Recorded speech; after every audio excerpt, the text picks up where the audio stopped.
Welcome back to Inside Sources. Today, we are opening the show with a story of the founder and editor-in-chief of the Foundation for Investigative Journalism, who was a few days ago picked up by a military task force who were working around the problem of oil theft. I mean, he also happened to be doing what he does best, undercover journalism, trying to unravel what is actually happening around oil theft in Nigeria. So I'd like to welcome back to Inside Sources, Mr. Soyombo. Fisayo, you're welcome to Inside Sources. Thank you very much. I'm pleased to be here. All right. Now, I do know that because of some of this undercover work that you do, it does influence your appearance. So I take note of how you're looking right now. But let me just ask you, Fisayo, I mean, you have been to the prisons doing undercover. You've been on our borders undercovering what it is that happens there. What were you trying to do in this latest incident that got you picked up by the military? I'll say, as usual, national service, public interest journalism, attempting to get to the bottom of the story in the interest of the public interest. So this was about protecting our resource, seeing, getting an idea of the people behind illegal oil bunkering, the process, some of their backers, but especially the process, because when you know the process of an act of theft, when you have inside information about the process of a theft, then you are better equipped to stop it.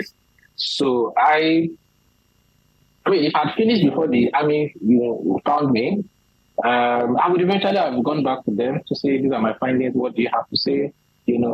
Just the same way I tracked an orphanage home that was selling babies, and after I bought the baby, I went to LAPTO to say, take the baby, these are my findings.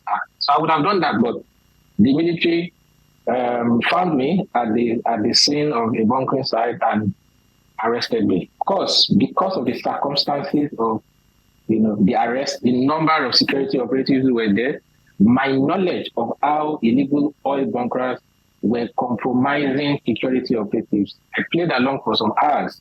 However, eventually I disclosed to the military. The army, after I was taken to the 6th day in Port Harcourt, I did disclose to them that I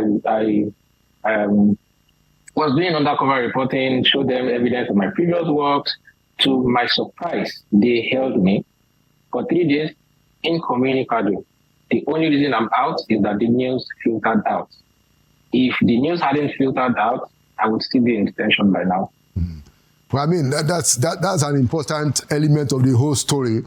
And it is significant for us to make the point that the Nigerian Constitution does not allow any Nigerian citizen or anybody, as a matter of fact, under Nigerian law, to be kept in detention, I think, beyond 48 hours without a court order.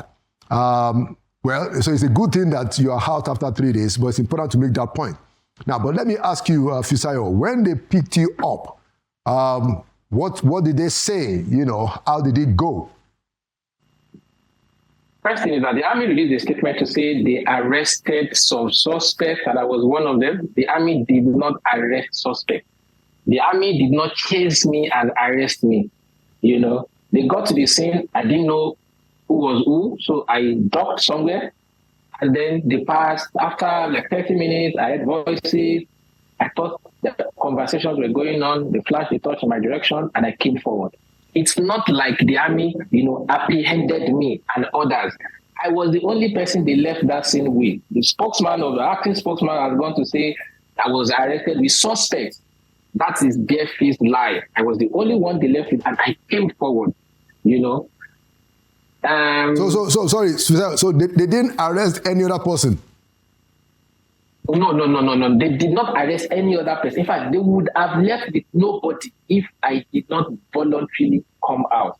And I came out because after I talked, I called one of the legal bunkers, and he said that the action of the security operatives was triggered by someone who got offended that when the bribes were being distributed, he did not get, and the person tipped off the security agent, and it was going to be resolved. So I came out because it had been good time, and I thought by then I was hearing voices conversing. I thought it had been resolved.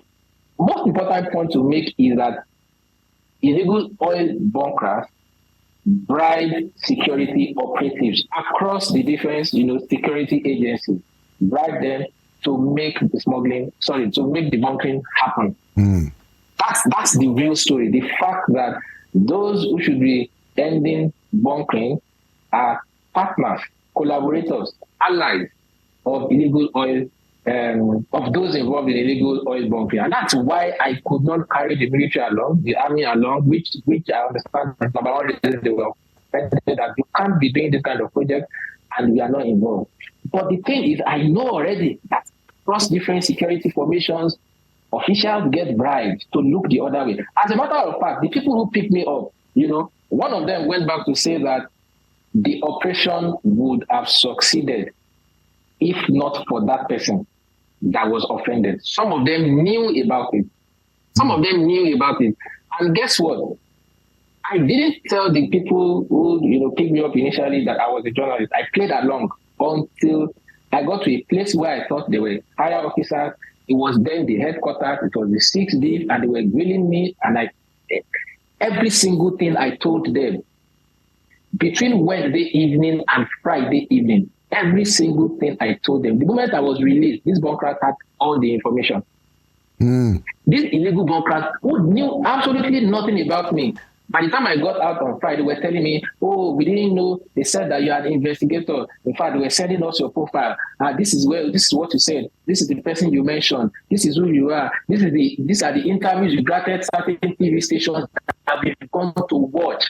And the people at 6D are now asking us, who is that guy that you brought? How did you know him? Who introduced him to you?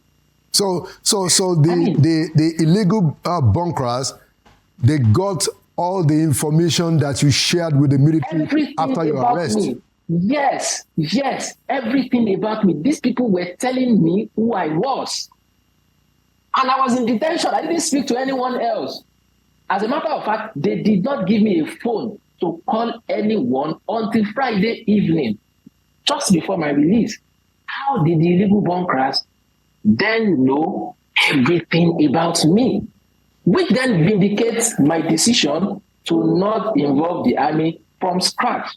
Yes, I am aware that there are people in the military, the army, the navy, who are genuinely interested in ending illegal oil bunkering. I'm aware. That's one of the reasons trucks get burnt. When they go to illegal bunkering site, they burn. Another reason trucks get burnt is that there are, some people just don't. They feel you haven't bribed me, so why should this operation go on? The camp where they took me to immediately after they got me. This was around. They came to the scene around 2 a.m. We left with maybe around 5, maybe by 6. I was taken to a camp. 3 people in that camp of soldiers said it in different languages that how could we want to steal crude just by their backyard, and we thought without paying them money we could get away with it. Some said, we didn't see money. It's the people on the road that you gave money to. You see, so sometimes when the bunkering sites have been destroyed, sometimes it's not out of national interest. It's out of grievance. You did not settle me, so you cannot get away with it. However, there are times when it is born out of genuine interest, like those who are combating illegal oil bunkering. There are too many saboteurs in the military. I mean, it's inexplicable. I expect the spokesman of the army to come and explain to the public how you had an investigative journalist with you, you grilled him, and the things he told you filtered to the illegal oil bunkers before he left you.